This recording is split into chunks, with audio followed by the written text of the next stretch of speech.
Continuando nossa revisão, vamos estudar agora o operador gradiente, qual que é a sua relação com campos conservativos e extrair daí a definição de potencial elétrico. Onde nós havíamos parado? Nós havíamos visto que a integral no caminho fechado de E escalar dl ser zero equivale à integral ao longo de um caminho aberto ser independente do caminho. Vou colocar assim, independe de C. E além disso, também é equivalente a dizer que o rotacional do campo é zero. Agora eu quero mostrar que tudo isso também é equivalente a o campo vetorial ser escrito como gradiente de um campo escalar, que eu estou chamando de V. Então aparece aí um operador que é chamado de gradiente. Esse operador é o nosso operador que deriva em relação a x, em relação a y e em relação a z. A diferença agora é que ele atua numa função escalar. Então o que ele fisicamente ele representa? Para entender a situação física em que ele aparece, a gente avalia a chamada derivada direcional. A derivada direcional é o seguinte: quando eu quero pegar uma função de x, y e z e derivá-la ao longo de um caminho que eu estou chamando de S. Então tem um caminho S, essa é a derivada ao longo de S. Quero avaliar f ao longo desse caminho. Então eu faço isso da seguinte forma: eu derivo f em relação a x e x em relação a S. Depois eu derivo f em relação a y e derivo y em relação a S. Eu derivo f em relação a z e derivo z em relação a S. Ora, este resultado é simplesmente escrever um df, o diferencial de f vai ser df dx dx, mais df dy dy, mais df dz dz. Se eu quero avaliar como isso varia ao longo de um caminho, eu faço o df dx dx ds e sucessivamente para as outras componentes. Agora eu posso ver isso como um produto escalar de dois vetores, porque aqui eu tenho df dx e aqui eu tenho dx ds. Aqui eu tenho df dy e aqui dy ds. E a mesma coisa para z. Então eu posso definir um vetor que vai ser o gradiente de f. Esse vai ser um vetor dado pelas componentes df dx, df dy e df dz. O outro vetor que aparece ali é um vetor unitário, eu vou chamar ele de u, que vai ter suas componentes dadas por dx ds, dy ds, dz ds. Ao longo de S, eu tenho um certo incremento x, um certo incremento y, um certo incremento z. Eu poderia definir um vetor que era um dxi mais dyj mais um dzk, como um dl. O módulo desse vetor é a raiz de dx2 mais dy2 mais dz2, que é um ds. Então, por isso ele é unitário. Eu estou dividindo o vetor pelo seu módulo. De forma, então, que esse produto, essa derivada direcional, ela é o produto escalar do gradiente de f pelo vetor unitário. Isso mostra algumas propriedades desse operador gradiente que foi definido aqui.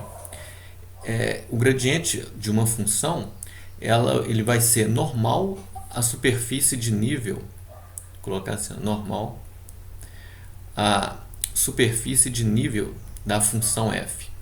A superfície de nível define uma superfície na qual f assume sempre o mesmo valor. É uma superfície de valor constante para f. Sendo assim, na superfície de nível, eu vou ter um df ds igual a zero. Ora, isso me mostra que o gradiente de f tem que ser perpendicular ao caminho que eu estou seguindo. Mas eu estou seguindo um caminho que está na superfície de valor constante de f. Logo, o gradiente é normal a essa superfície de nível. Ele aponta também na direção de crescimento máximo de f. Isso também pode ser visto por aqui, porque o valor máximo disso aqui acontece quando o cosseno de θ for igual a 1, ou seja, θ é igual a zero. Vai levar ao maior valor do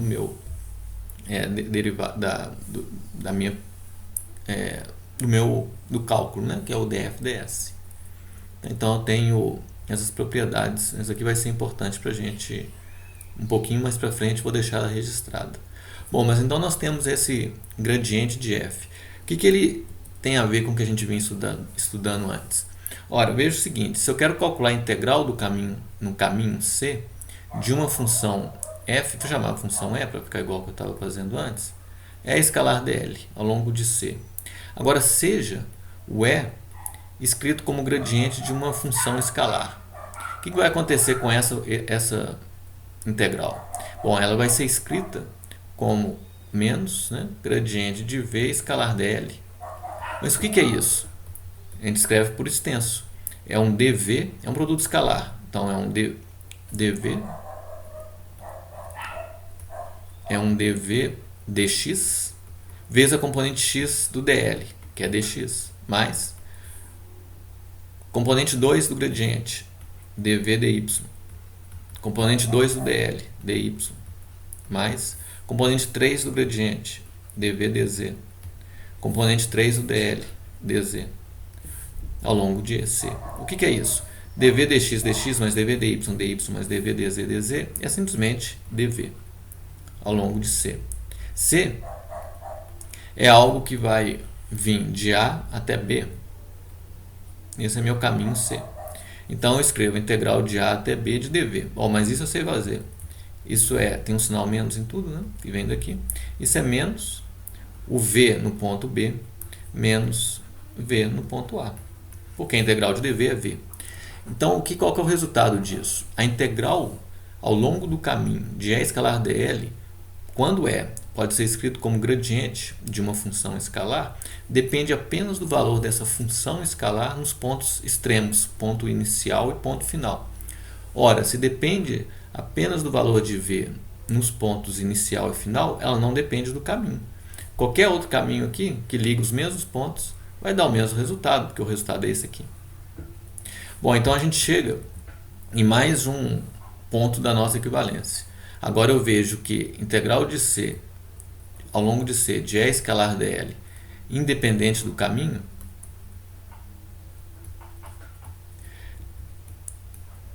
é totalmente equivalente de um lado ou de outro, com a afirmação é igual ao gradiente de uma função escalar.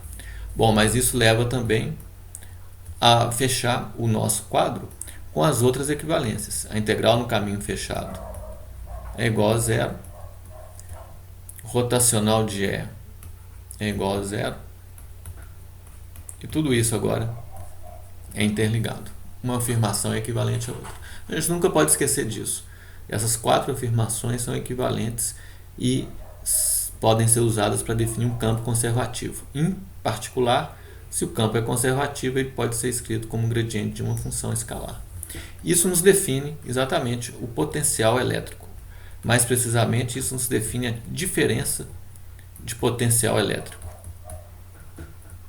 Vai ser definido a partir do campo elétrico, agora eu chamo esse campo vetorial de campo elétrico, menos por uma convenção, gradiente de uma função escalar, que é um vetor. Então, essa é a nossa definição, vem aqui. Notem que isso define, na verdade, diferença de campo elétrico, porque agora eu faço integral de A até B de E escalar dl, é a conta que a gente acabou de fazer ali em cima. Isso me dá, se eu ponho o sinal menos aqui, isso me dá o VB menos VA. Então eu defino com isso a diferença ΔV de potencial elétrico. Eu posso definir ainda um campo elétrico se eu faço A virar uma referência na qual eu estabeleço um valor de referência para esse potencial, vamos dizer 0. Então eu posso escrever aqui um V, um certo ponto R, é igual a menos a integral de uma referência, que eu vou chamar de 0, até R, de E escalar dl. Aqui eu estou assumindo que o V na minha referência é igual a 0. Aí só assim eu posso definir o potencial num certo ponto. Tá? Então essa é a nossa definição de potencial elétrico e vou usá-la para um exemplo importante. É o exemplo da casca esférica com uma densidade superficial uniforme sigma. A gente determinou via lei de Gauss o campo elétrico para essa situação.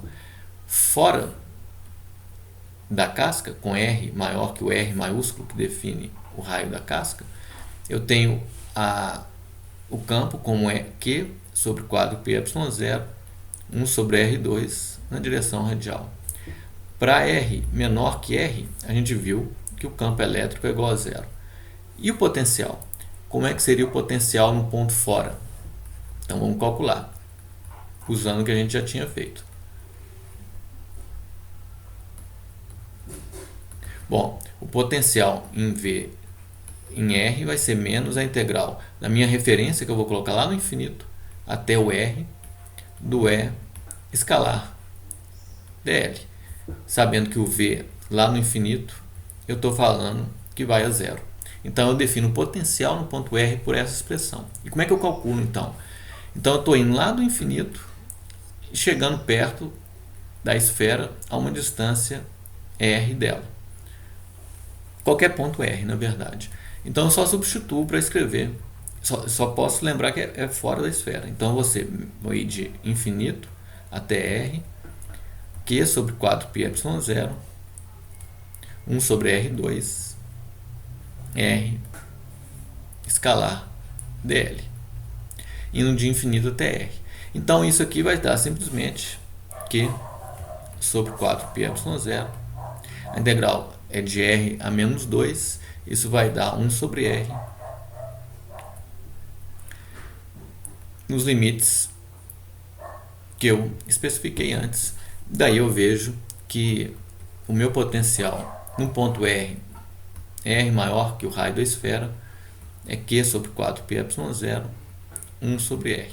Notem o seguinte, esse produto escalar aqui eu coloquei como 1, né? Por quê? Porque o meu dl é um elemento de integração que está ao longo da direção radial. E R é a direção unitária na direção radial. Agora, ele está no mesmo sentido ou sentido contrário? Na verdade, essa pergunta ela está respondida pelos limites de integração. Ao substituir os limites de integração, é que a gente incorpora esse fato. E o fato é de que eu estou indo lá do infinito até R. Mas isso aparece nesse sinal aqui. Eu não posso falar assim, R está para um lado, dl está para o outro, então eu vou pôr um menos 1. Não, porque o limite de integração já faz isso. Senão eu estava levando em conta duas vezes esse fato. Por isso o resultado é só esse. Eu tenho menos aqui, eu tenho R a menos 2, a integral disso é R é menos R a menos 1. Né? Então isso vai dar o meu resultado. Então estou fazendo integral de R a menos 2, dr é menos R a menos 1. Tá bom? A derivada disso vai dar o R a menos 2. Com esse menos, corta e dá 1 sobre R. Esse é o resultado. Agora notem o seguinte, qual que é o potencial em R menor que R? Então agora eu estou vindo lá do infinito, eu tenho que chegar na superfície da esfera, tenho raio R, e depois vir para dentro da esfera e calcular um potencial aqui a uma distância R. Isso que eu quero fazer. Então eu faço assim, olha, o potencial em R é a mesma coisa de antes, ó, do infinito até R, de E escalar dl. Mas agora eu divido essa integral em duas partes, porque eu tenho dois valores de campo. Eu tenho um valor de campo fora da esfera e dentro da esfera é zero. Então eu vou de infinito até o raio da esfera, porque lá eu tenho o valor de campo que eu determinei. Depois eu vou do raio da esfera até R, com outro valor de campo. Então eu vou chamar de E2 é 1. Só que esse aqui é zero, então ele não contribui. Então agora eu tenho só esse resultado aqui para obter. Então eu escrevo menos Q sobre 4πε0, a integral do infinito até R, de 1 sobre R2 dr. Aí eu uso os mesmos argumentos de antes para escrever isso como Q sobre 4πε0, 1 sobre R. Esse é o potencial. Olha só, é R maiúsculo. Esse potencial não é zero. O campo é zero dentro da esfera. Dentro da esfera, eu obtive um resultado para o potencial, que é o seguinte, o potencial é constante dentro da esfera. Se eu soubesse disso, poderia dizer que o campo é zero dentro da esfera, porque é o gradiente de V, envolve as derivadas de V e V é constante. Então, é consistente. Mas esse é o valor, é uma constante.